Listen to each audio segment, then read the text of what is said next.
Oven ಇಲ್ಲ ಮನೆಯಲ್ಲಿ ಅಂತ ಯೋಚನೆ ಮಾಡ್ತಾ ಇದ್ದೀರಾ? ಬೇಡ ಕಣ್ರಿ, ಒಲೆ ಮೇಲೆ ಮೈದಾ ಹಾಕದೆ ಓವನ್ ಇಲ್ಲದೆ ಮಾಡುವಂಥ ಕೇಕು. ಅದಕ್ಕೆ ಒಂದು 50 ರೂಪಾಯಿ ಒಳಗಡೆಗಿರೋ ಸಾಮಾನು ಸಾಕಾಗುತ್ತೆ. 100 ರೂಪಾಯಿನೂ ಬೇಡ, ಬರೀ 50 ರೂಪಾಯಿ ಒಳಗಿರೋ ಸಾಮಾನೇ ಸಾಕಾಗುತ್ತೆ. ಮನೆ ಒಳಗೆ ಏನೇನಿದೆಯೋ ಅಷ್ಟನ್ನೇ ಬ್ಯಾಲೆನ್ಸ್ ಮಾಡ್ಕೊಂಡು ಮಾಡ್ಬೋದು. ಹೊರಗಿಂದ ನೀವು ಏನು ಬಟರ್ ಪೇಪರ್ ತರೋ ಅವಶ್ಯಕತೆನೂ ಇಲ್ಲ, ಕೋಕೋ ಪೌಡರ್ ತರೋ ಅವಶ್ಯಕತೆನೂ ಇಲ್ಲ, ಬೇಕಿಂಗ್ ಪೌಡರ್ ತರೋ ಅವಶ್ಯಕತೆನೂ ಇಲ್ಲ.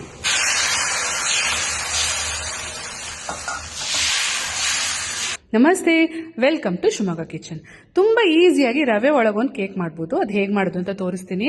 ಮೊದಲಿಗೆ 1 ಕಪ್ ರವೆ ಹಾಕೊಂಡಿದ್ದೀನಿ. ಬೆಂಗಳೂರು ರವೆ ತಗೊಳ್ಳಿ. ಅದ್ರ ಜೊತೆಗೆ 1 ಕಪ್ ಸಕ್ಕರೆ, ಹಾಗೆ ಒಂದು ಸ್ವಲ್ಪ ಏಲಕ್ಕಿ.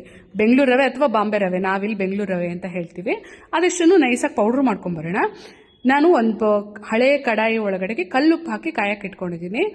ಜೊತೆಗೆ ಬಟರ್ ಪೇಪರ್ ಇಲ್ಲ ಅಂದರೆ ಯೋಚನೆ ಮಾಡಬೇಡಿ, ಮಕ್ಕಳದ್ದು ಡ್ರಾಯಿಂಗ್ ಶೀಟ್ ಇರುತ್ತಲ್ವಾ, ಅದನ್ನು ಪಾತ್ರೆ ಸೈಜಿಗೆ ನೀಟಾಗಿ ಕಟ್ ಮಾಡ್ಕೊಂಡು ಅದಕ್ಕೆ ಎಣ್ಣೆ ಹಚ್ಕೊಂಡು ಪಾತ್ರೆ ಒಳಗೆ ಇಟ್ಕೊಂಡ್ಬಿಟ್ರೆ ಆಯಿತು.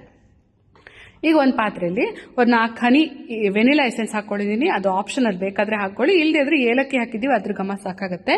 ಜೊತೆಗೆ ಒಂದು 3 ಟೇಬಲ್ ಸ್ಪೂನ್ ಆಗೋಷ್ಟು ರಿಫೈನ್ಡ್ ಆಯಿಲ್ ಹಾಕಿದ್ದೀನಿ.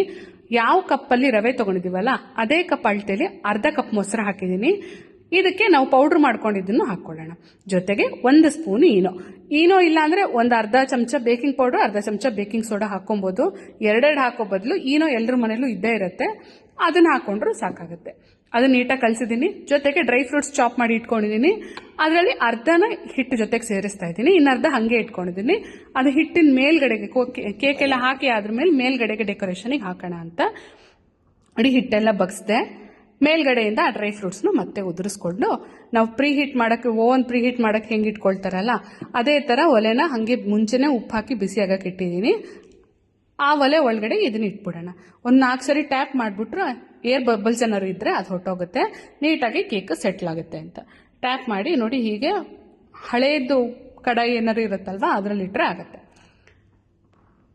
ಇದನ್ನು ಮುಚ್ಚಿ ಒಂದು 40ರಿಂದ 45 ನಿಮಿಷ ಸಣ್ಣ ಉರಿಲಿ ಬೇಯಿಸ್ಕೊಳ್ಳೋಣ. ಜೋರಾಗಿ ಇಟ್ಬಿಟ್ರೆ ಏನಾಗುತ್ತೆ, ಕೆಳಗಡೆ ಇರೋದು ಸೀದೋಗುತ್ತೆ, ಮಧ್ಯಭಾಗದಲ್ಲಿ ಇರೋದು ಬೆಂದೇ ಇರಲ್ಲ. ಹಾಗಾಗಿ ಸಣ್ಣ ಉರಿಲಿ ಇಟ್ಟರೆ ಈವನ್ ಆಗಿ ಬೇಯುತ್ತೆ. ನೋಡಿ, ನಾವು 40ರಿಂದ 45 ನಿಮಿಷ ಆದ್ರ ಮೇಲೆ ಈ ಥರ ಕಡ್ಡಿ ಚುಚ್ಚಿ ನೋಡಿದ್ರೆ ಏನು ಅಂಟ್ಕೋಬಾರ್ದು. ಅದಕ್ಕೆ ಅಂಟ್ಕೊಳ್ಳಿಲ್ಲ ಅಂದರೆ ಪೂರ್ತಿ ಕೇಕ್ ಬೆಂದಿದೆ ಅಂತ. ಅದನ್ನು ನಿಧಾನಕ್ಕೆ ತಣ್ಣಗಾಗಕ್ಕೆ ಬಿಟ್ಬಿಡೋಣ. ಬಿಸಿ ಇದ್ದಾಗ ಅರ್ಜೆಂಟ್ ಮಾಡಿ ತೆಗೆಯಕ್ಕೆ ಹೋದರೆ ಕೇಕ್ ಕಟ್ಟಾಗ್ಬಿಡುತ್ತೆ, ಚೆನ್ನಾಗಿ ಬರಲ್ಲ. ನೀವು ಆರಾಮಾಗಿ ಪುರ್ಸೊತ್ತಿದ್ದಾಗ ಮಾಡಿ ಬೇಕಿಡಿ, ನಿಧಾನಕ್ಕೆ ಸ್ವಲ್ಪ ಹೊತ್ತು 1-2 ಗಂಟೆ ಆದ್ರ ಮೇಲೆ ಅನ್ಮೋಲ್ಡ್ ಮಾಡಿದ್ರೆ ನೀಟಾಗಿ ಕೇಕ್ ಶೇಪಲ್ಲಿ ಬರುತ್ತೆ. ಈಗ ಒಂದ್ಸರಿ ಚಾಕುಲಿ ಸೈಡೆಲ್ಲ ಗೀರ್ಕೊಂಡು ಒಂದು ಪಾತ್ರೆಯಲ್ಲಿ ಬಗ್ಗಿಸ್ಕೊಂಡ್ರೆ ಕೇಕ್ ಬಂದ್ಬಿಡುತ್ತೆ ಆರಾಮಾಗಿ. ಹಾಗೆ ಯಾರ್ಯಾರು ಸಬ್ಸ್ಕ್ರೈಬ್ ಮಾಡ್ಕೊಳ್ದೆ ನೋಡ್ತಾ ಇದ್ದೀರಾ, ದಯವಿಟ್ಟು ಸಬ್ಸ್ಕ್ರೈಬ್ ಮಾಡ್ಕೊಂಡು ಸಪೋರ್ಟ್ ಮಾಡಿ.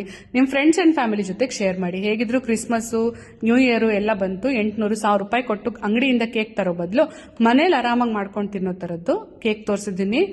ಪ್ಲೀಸ್ ಟ್ರೈ ಮಾಡಿ, ಹೇಗೆ ಬಂತು ಅಂತ ತಿಳಿಸೋದನ್ನ ಮಾತ್ರ ಮರಿಬೇಡಿ. ಹಾಗೆ ಈ ರೆಸಿಪಿ ಇಷ್ಟ ಆದರೆ ಲೈಕ್ ಮಾಡೋದನ್ನ ಮರಿಬೇಡಿ. ನೋಡಿ ಹೇಗೆ ಬರುತ್ತೆ ಅಂತ ಕಟ್ ಮಾಡಿ ತೋರಿಸ್ತೀನಿ. ಈಗ ಸಾಫ್ಟ್ ಆಗಿ ತುಂಬ ಚೆನ್ನಾಗಿ ಬರುತ್ತೆ. ಟ್ರೈ ಮಾಡಿ ಹೇಗೆ ಬಂತು ಅಂತ ತಿಳಿಸಿ.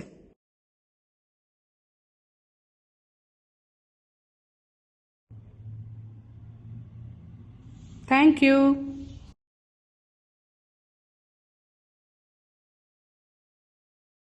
ಸಬ್ಸ್ಕ್ರೈಬ್ ಮಾಡದೆ ಹೋಗ್ಬಿಡಿಪ್ಪ, ಆಗಾಗ ಬರ್ತಾ ಇರಿ ನಮ್ಮ ಮನೆಗೆ.